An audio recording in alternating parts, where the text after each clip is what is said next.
Nazar is real అనేది మీలో ఎంతమంది నమ్ముతారో కామెంట్ చేయండి. ఎందుకు ఈ విషయం చెప్తున్నా అంటే ఈ మధ్య నా లైఫ్లో బ్యాక్ టు బ్యాక్ కొన్ని ఇన్సిడెంట్స్ అయితే జరిగాయి.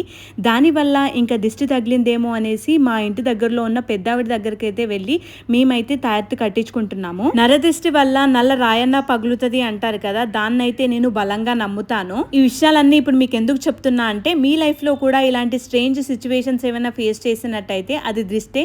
దాని రెమెడీస్ ఏమైనా ఉంటే ఇంకా తెలుసుకోండి. అక్క ఇంత చదువుకున్నారు, మీరు ఈ కాలంలో కూడా ఇవన్నీ నమ్ముతారా, వీటిని పాటిస్తారా అని కామెంట్ చేయకండి. నేనైతే బలంగా నమ్ముతాను. కుక్కర్ పేలింది అని వీడియో పెట్టినప్పుడు మీలో చాలా మంది కామెంట్ చేశారు, దిష్టి తగిలిందేమో తీపించుకోండి అని చెప్పేసి. నేను కూడా అనుకున్నాను, మా వాళ్ళు కూడా చెప్పారు. అందుకోసం అయితే ఇలా దిష్టి తీపించుకున్నాము. ఇంటికి వచ్చిన తర్వాత మా అత్తయ్య అయితే మిర్చిలు చేసి పంపించింది. ఇంకా అవైతే తింటున్నారు మా వారు. ఇక్కడ పెద్దవాళ్ళ కంటే చిన్న పిల్లలకి ఎక్కువగా దిష్టి తగులుతుంది. అందుకోసం అయితే మనము రెగ్యులర్ గా వాళ్ళకి దిష్టిని తీయాలి.